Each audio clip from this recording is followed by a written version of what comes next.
Bingo Hall, an Amazon original, was so bad. But before I get into my review of this movie, consider this your spoiler warning and your warning to not even waste your time. So you could go back in every review I have done, and I give a movie the benefit of the doubt.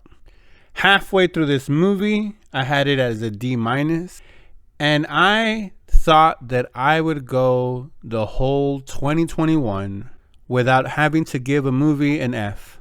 But sadly, this movie gets the F award for a complete failure of a movie. Now, I've given series an F, but this is the first F I have given a movie, and I really wanted to like this movie. It seemed like a poor man's version of Squid Games, and it was just so bad. Old people, which again, I'm not ageist, and I'm sure there's some old people that could kick some butt, but this movie was centered on our senior communities, and they were going to be the heroes, and kind of a dead giveaway from the name of Bingo Hall, even though I live in Vegas, and you would be surprised at the amount of young people that end up going to these bingo games, because there is a lot of money at stakes, especially here in Vegas. Now, I know this movie is in a rural town that's on a decline, so those parameters can adapt or can correlate, if you will. But either way, it was just bad. Like I said, so bad. It was super boring.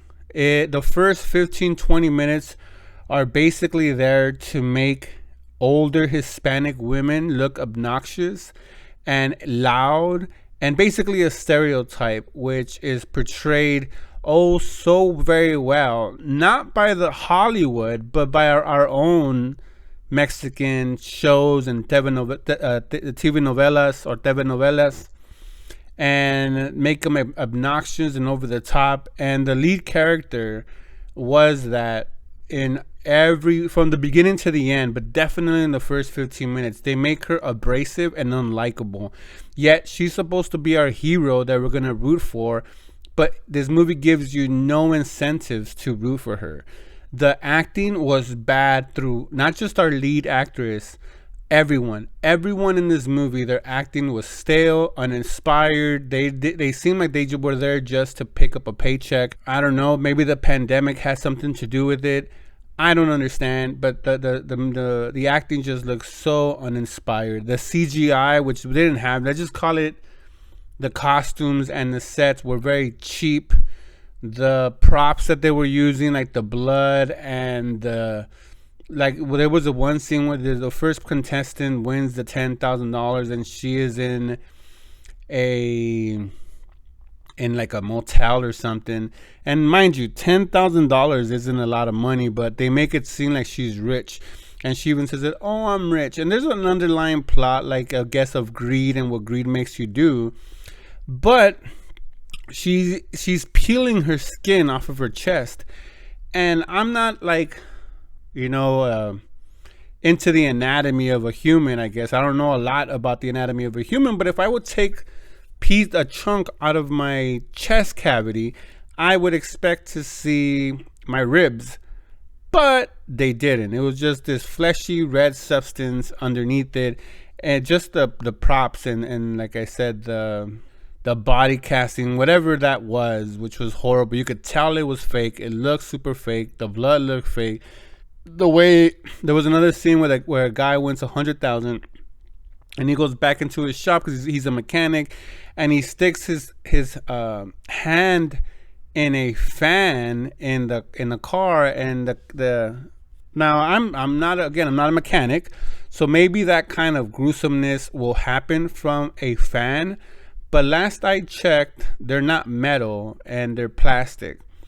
And given the amount of force that the impact was happening, It would have probably broken off and not that much blood, but I get it. I'm ruining the movie, right? Because it's a movie. It's gonna be over the top. It's like this horror comedy, and the reason I say comedy is because of the soundtrack. Every time the Hispanic lady was in there, there was this comedy music that I don't know, like it was like, oh, look how silly she is, look how goofy she is, look how over the top, and it just didn't fit in this movie. There was nothing funny about this movie, no comedic timing, no nothing. But the music that they chose to do this movie, and like they were like, oh yeah, look, this is, oh look how silly this is, oh look at how quirky she is, and it just didn't fit. And then our main lady, this older lady, is in like what, her 60s or 70s, smoking a cigar. Like, I didn't get the whole cigar thing. Why was she smoking a cigar? Not that I'm against smoking a cigar, or you could do whatever the fuck you want, but why? What was it, the importance of having it look like a fucking mob? And she kind of runs the town, or everybody in the town stood, with her and stayed in that town because of her, for just reasons that they don't really dive into. And we're just supposed to be like, oh my god, look, she loves her city so much she's went to defend it. It just doesn't make sense. And then there was this slime associated with the greed, and and then even the main villain, we're dealing with superpowers here, with satanic powers. Yet she comes in there storming with a shotgun and shoots him, but doesn't kill him. And then just because they beat his head into a table, that happened. And then because they tipped over the money, which I'm assuming is a symbolism for greed, that's what ends it. Like, this movie was just horrible, poorly planned out, pacing was horrible. I found myself no less than pausing it 5 times to just go walk around because I was going to fall asleep. I was literally going to fall asleep. And 45 minutes into it, I was just going to turn it off. But I was like, no, let me stick it out, because sometimes movies turn it around in the second half. This is just a nosedive. It doesn't even get off the ground. It tries to get off the ground, and it just, a fiery crash all the way through. Just an F. But maybe there's a crowd out there that loves silly, dumb spoof movies, because this feels like a spoof movie. But anyways, those are just my thoughts. I would love to hear your thoughts down in the comments. And like always, that's a wrap.